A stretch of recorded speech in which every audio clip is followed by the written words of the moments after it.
Hello, folks. Dan Bird here on Sunday, November 19th.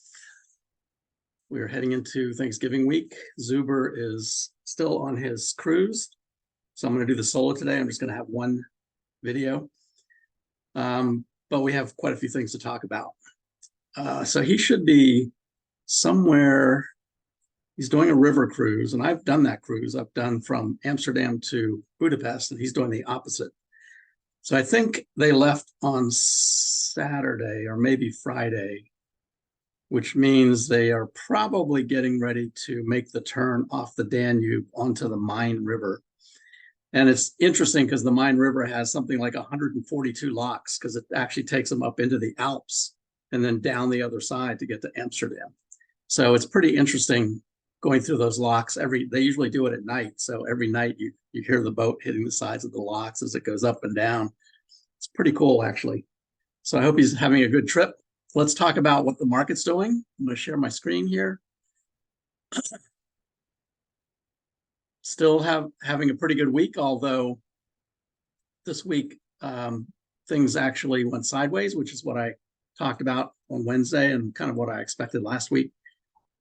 So after a big run, usually the markets need to consolidate for a little while. So I think that's what it's doing. We'll see if it continues higher or actually has a little bit of a sell-off.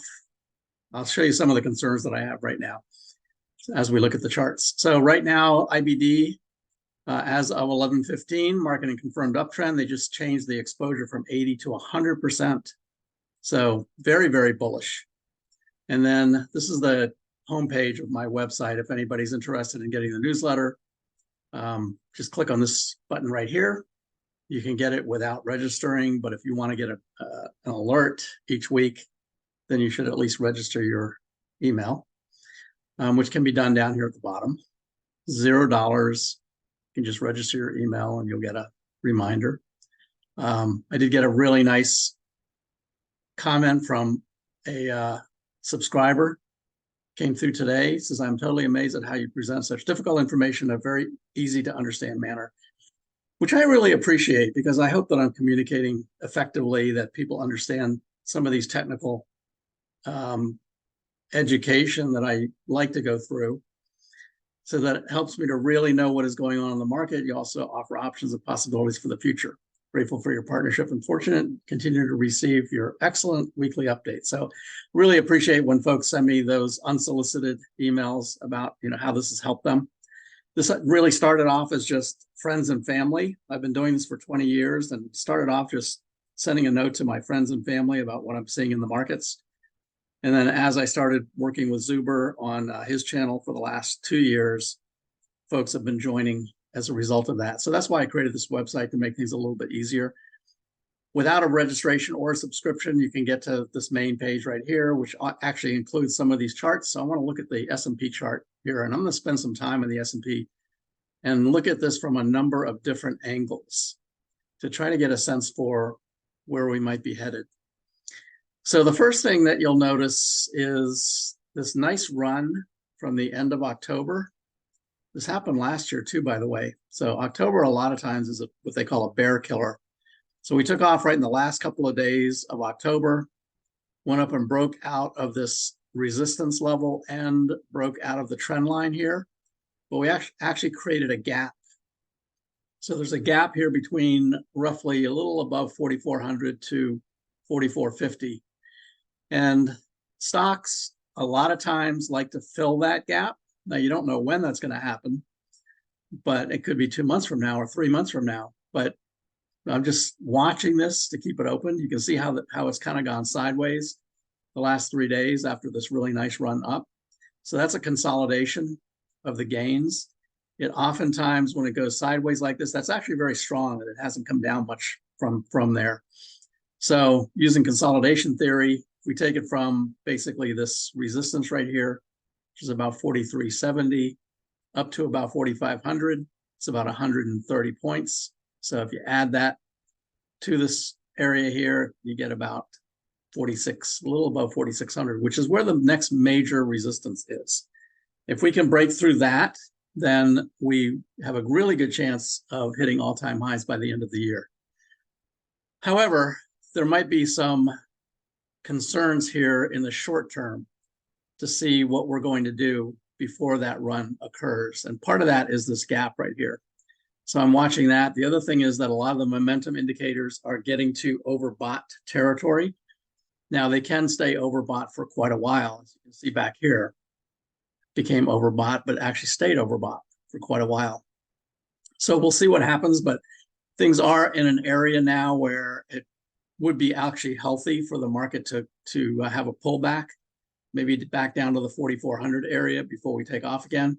That actually would also create another lower low. So we've got two lower highs here now. We've got one low, a very small lower low right there. But if we created another lower low and then take off, that would be really good, really healthy for the market. So keep that in mind. Also on this main page is the NASDAQ. You can see kind of the same thing. There's a gap on the NASDAQ. The Dow, Bitcoin. You see Bitcoin is kind of moving sideways right here. So it broke out of this, this bearish wedge. A lot of times these will break to the downside, but it broke out and then came back into it again. And now it's just kind of going sideways. So we'll see what happens here with Bitcoin. Looks like the momentum indicators are starting to roll over right now as well. So it might also consolidate sideways for a little while. And then the dollar is right in the middle. And you can see the dollar just continues to sell off. So the dollar is continuing to go lower. Gold is sort of going sideways here as well. 20-year bonds are really perking up. I think that bonds next year are going to be a good place to be as rates start to come down. And if global tensions continue, then there'll be a flight to safety. And I think bonds are going to continue to accelerate. Ever since the beginning of November, they've really started to take off. But I think there's a potential next year for these to really continue to go higher. So we'll watch that. And then the 10-year yield, we'll look at that in a better chart, but the 10-year yield just continues to sell off. So I've talked about this last week and said that, you know, we could easily get back down here to this 4.25 area and potentially even 4%, which is a major support level down here. So 4% is definitely in the cards for the 10-year. That will help stocks as well if that happens. So let's go take a look at a couple of charts here. First, I want to look at the S&P and in particular, some of the things that I have concerns about. Let's look at the sector performance first. So this is Friday. Sectors, most of them, except for consumer discretionary, that's an aggressive sector. But most of the other ones that outperformed the S&P were defensive sectors. So utilities right there, energy, industrials, materials, these are all, it's good that they're participating because that broadens out the participation. So that's great. But the ones that are underperforming are the NASDAQ 100, communication services, which is the internet stocks, and technology is at the bottom. So that's a bit of a concern. If we look for the whole week, again, we've got consumer discretionary is up here outperforming the S&P, and communications also just barely outperforming. But we have real estate for the week actually is the strongest sector, which is interesting. And utilities is up there as well. So those are definitely defensive sectors. Technology and the NASDAQ 100 is underperforming for the week. So that's a bit of a concern. We like to see those outperform. If I look at over here, we've got the sectors and real estate in particular, because I notice it's outperforming last week. So we can take a look at the real estate versus the S&P to see how that's doing. And you can see right here, it's just been nothing but down, had a little bit of a bounce at the end of last year, but continued lower. But it's just beginning now to turn up. In fact, this 21-day and 50-day are about ready to cross. So real estate might actually be perking up a little bit, might be perhaps ready to start a run, which is interesting. I also added just today, in fact, I added a weekly relative chart. So weekly performance of real estate versus the S&P. And it still has a ways to go before it shows any signs of life. So it's pretty far underwater. If I look at the same thing for technology, which is our growth sector up here, the weekly view of technology, you can see ever since the beginning of the year, it's just been nothing but positive going up. So that's a way to kind of watch these and try to time this. Now, this is a long-term chart. It's a weekly chart. So you can see that the sell point was the beginning of 2022, and it didn't give a buy until the beginning of 23. So that's a whole year right there. But you have to be patient. It's really important. I put that in the newsletter this week, which I'll show you here in a second. The other thing that concerns me a little bit are the Keltner charts. So the S&P right here, this shows you how extreme the move is. So what this means is these shaded areas here are, the darkest one is 1 ATR, or 1 average true range. So the average distance that this moves in one day. The next shaded area is 2 ATRs, or 2 times its normal range. And the third one is 3 times its normal range. And you can see when it gets into that third area, especially if it gets outside of it, which is 4 times the average range, doesn't stay there very long. And sometimes that's an extreme level. In fact, up here, there's a negative divergence. So momentum indicators were heading down even as it's continued to hit new highs. So we are right up there in that extreme area. However, you can see that instead of reversing, and a lot of times reversing means to come back to the mean, which is right in the center of all of this right here. You see back here, it was extreme at the low and it reversed to the mean.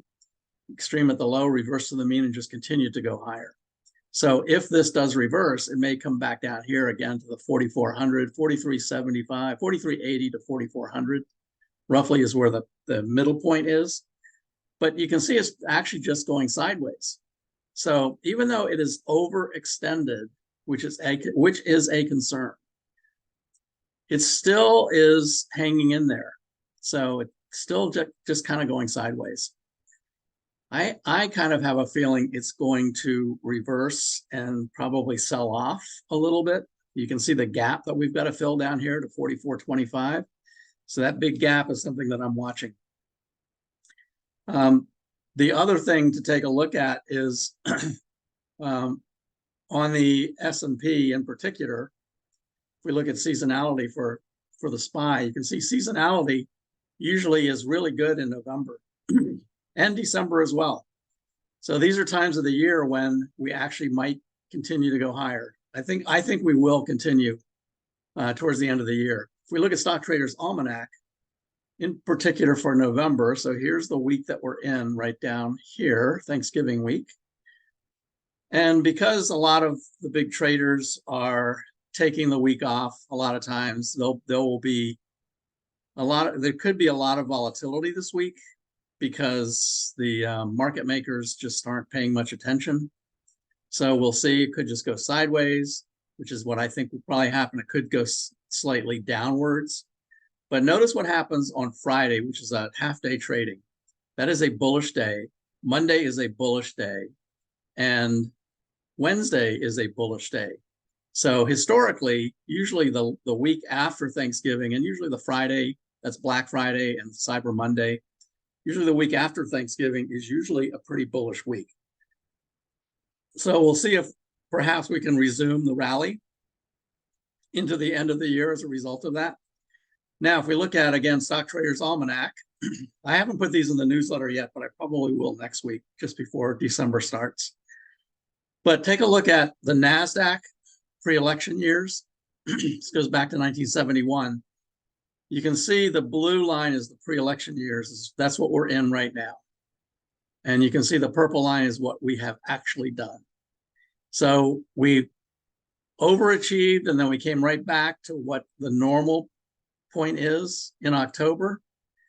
Basically hit that low right almost to the day that I said we probably would, again, using Stock Traders Almanac as the key. And now we're starting that rally into the end of the year.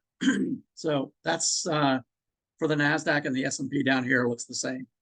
S&P also has a big rally into the end of the year. It's kind of a sideways movement into the end of November. But look right here in the very last week of November, which is right after Thanksgiving. You can see that bullish movement right after Thanksgiving. Same thing up here with the NASDAQ. So that's coming up at the end of this week. So that's when we might actually really start to take off into the end of the year. So keep an eye out on that. One other thing that I want to show on the S&P, and this is a chart that I created, is kind of similar to this, but it's what I call my squeeze. And a squeeze is what happens. And I said I was going to really focus on the S&P today, and I know some of this is kind of advanced technical analysis. So I'll try to explain what this means. But this is just different ways of looking at the charts, just to get a sense for where things might be headed. So a squeeze happens when you have the green area is 1.5 ATR, so 1.5 times the daily range of the S&P. The purple line is the Bollinger Band. So that gives you a sense for what the volatility range is for the normal standard range. And then the gray one on the outside is the weekly. So the purple one is the daily range, and the gray one is the weekly range. The reason I like to look at those together is because sometimes when it reaches all the way to its daily range, it can continue higher up to the weekly range. So if we could potentially get back to 45.50, and this will continue to go up if the market goes up, so maybe up to 4,600. But you can see now how it's going sideways. It is extended, however. So again, the midpoint is down here around 4,400. If it does sell off, we'll probably close this gap and go back to 4,400, somewhere in that area. But that doesn't have to happen. All of the momentum indicators, while they are overbought, they are still parallel. They are still resuming higher. So they're still showing us a pretty strong trend right now. Just something to keep an eye on. We'll see what happens. Back here, we'll take a look at growth versus value. Actually, you know what I want to look at? I want to look at the XLY. XLY is one of the aggressive sectors. And if we look at the weekly chart for XLY, we can see that it is just, even though it has a sell signal right now, is just getting ready to cross over to head back up again. It has not done that yet. So there's not a green arrow. This is a weekly chart, so it takes a little while. The MACD down here is about ready to cross over. So we'll see, that might happen actually next week. But the reason that this is important, and I can look at the same thing on a daily down here, XLY versus the S&P. So is it outperforming the S&P? And right now it has been underperforming the S&P, but it's just beginning to perk up and starting to climb back up. It's above its 21-day, it's above its 200-day, it's about ready to cross over the 50 right there. So the reason this is important is because the XLY, one of the main components of the XLY is Tesla. So let's take a look at Tesla. Tesla and Amazon are the two biggest ones. They make up about 42% of that ETF. We'll look at Amazon in a second, but interestingly, Tesla right here, and I'm going to look at this in a number of different ways. I've added some daily and weeklies down here, but Tesla, just the regular chart, it looks like it's trying to break out. It's back above, it's right at the 50. It's above the 8, 21, and the 200-day. It was below all of those back here. The blue one is Tesla versus its own industry group. So how is it doing versus its peers? And you can see that it's outperforming its peers. The Tesla versus the S&P, however, is still underperforming the S&P. So we'll see if Tesla can make a run right here.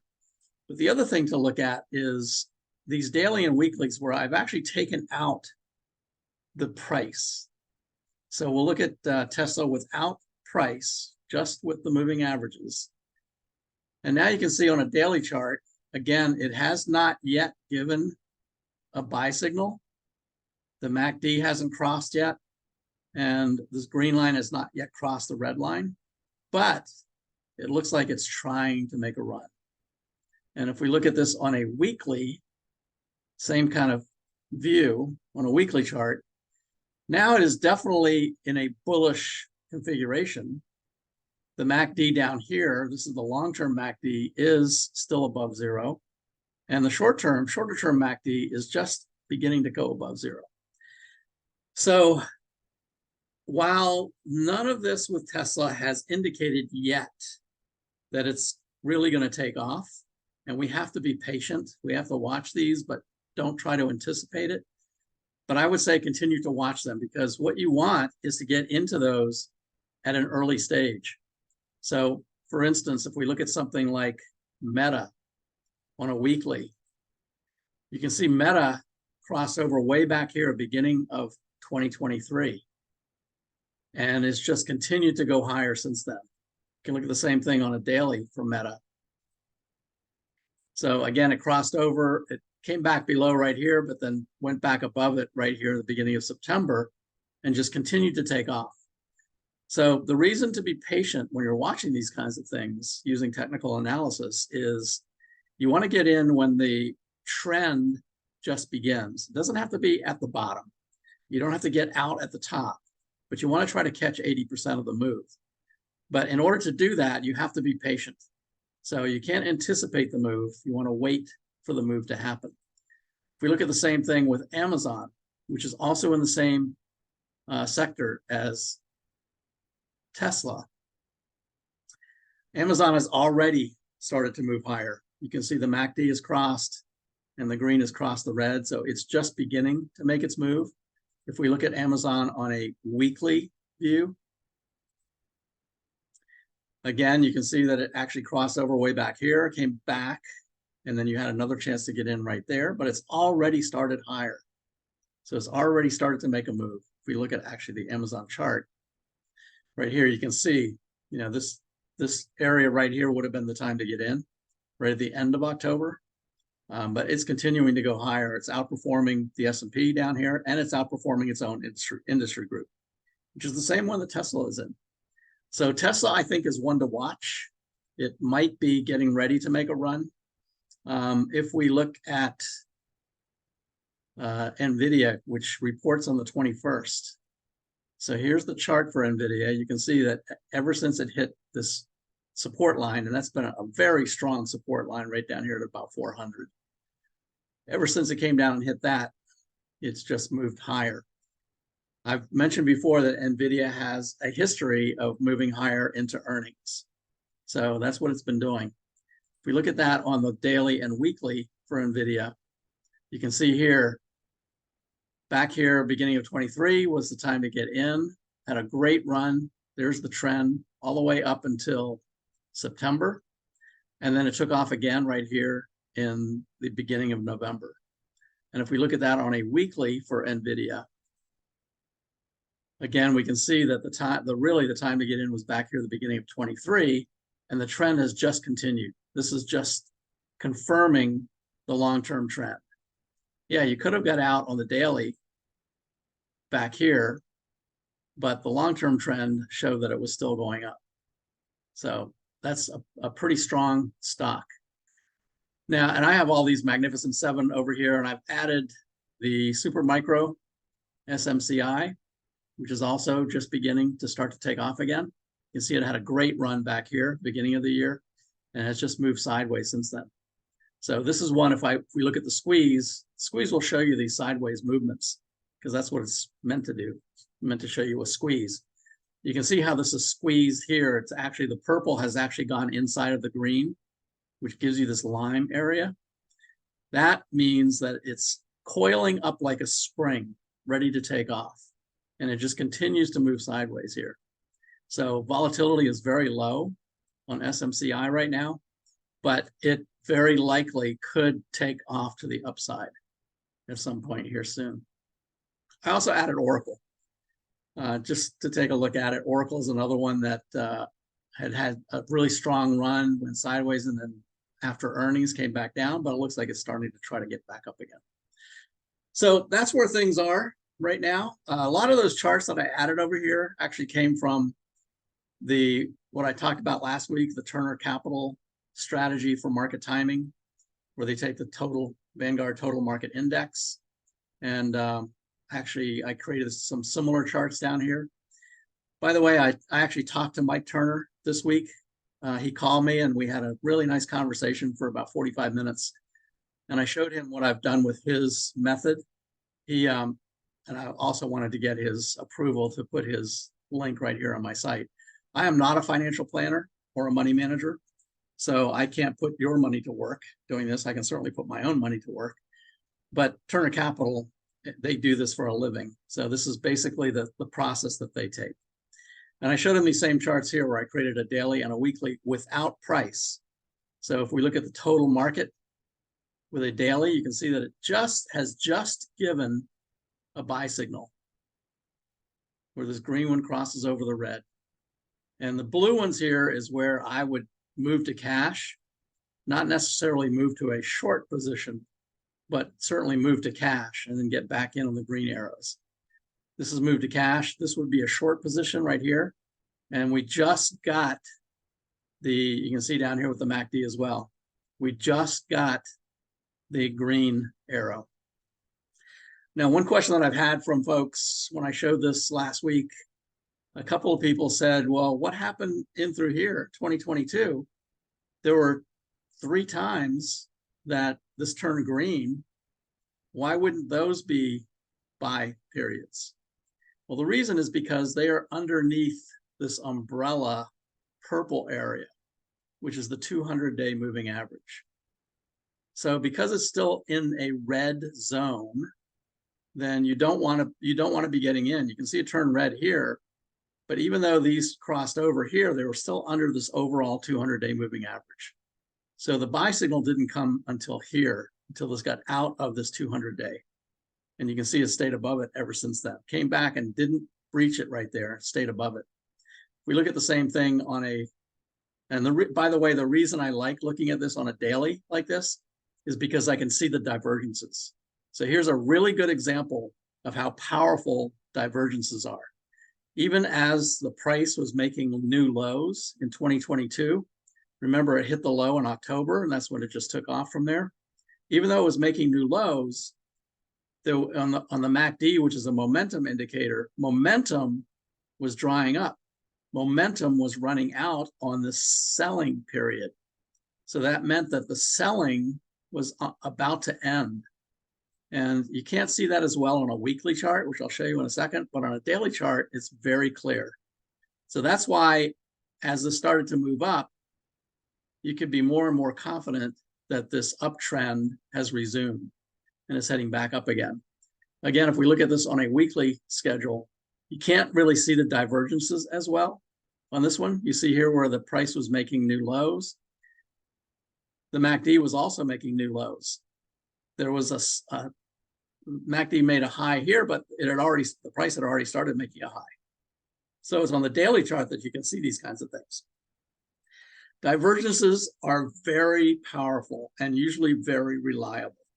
You can see back in 2021, when price was making all-time highs, the momentum was making new lows.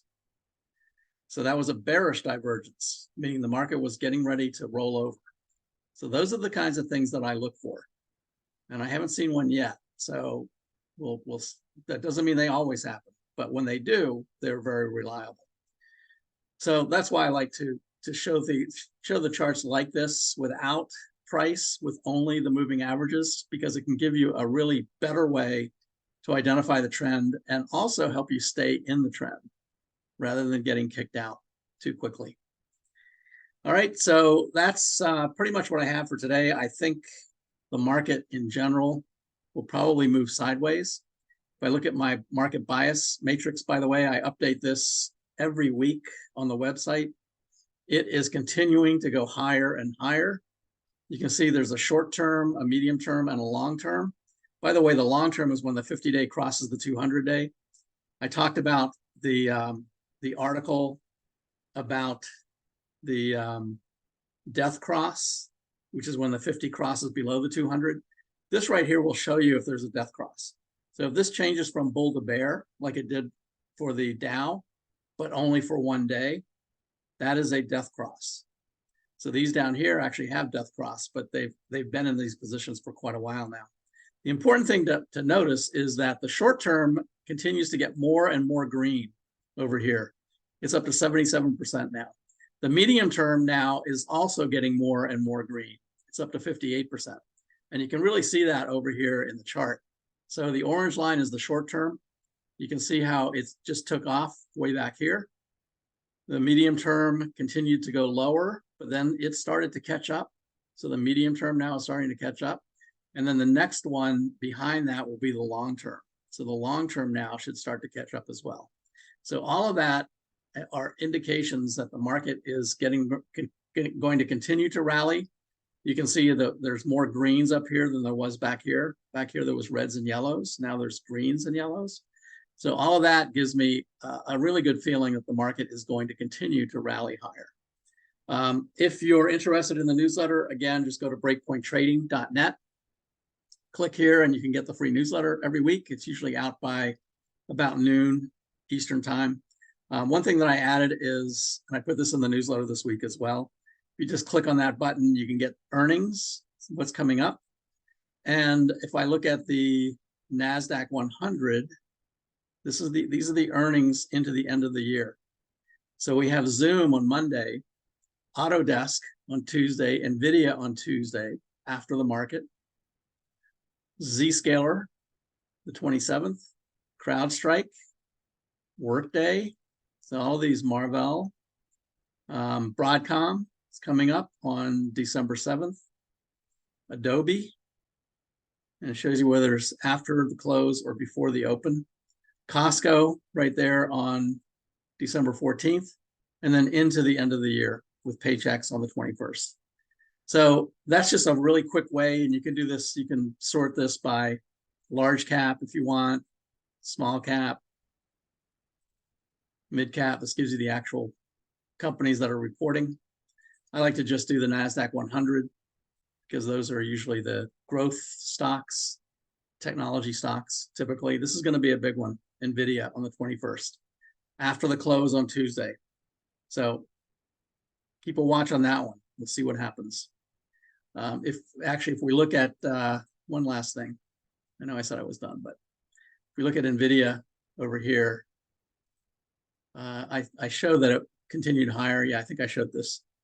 But on a weekly chart, it's just continuing to go higher. So I think it's going to continue. If we look at the how it's doing against its peers, it's just outperforming its peers barely, but definitely outperforming the S&P. And the accumulation distribution line, which is this gray one in the background here, is just continuing to move higher. That indicates that big traders on Wall Street, even though NVIDIA is in their quiet period, so the big companies can't really talk to them right now, but they were able to talk to them back here. And they saw enough positive signs that the accumulation continued to go up. So we'll see what happens. Anyway, that's it for today. Good luck trading this week, and I hope everyone stays safe.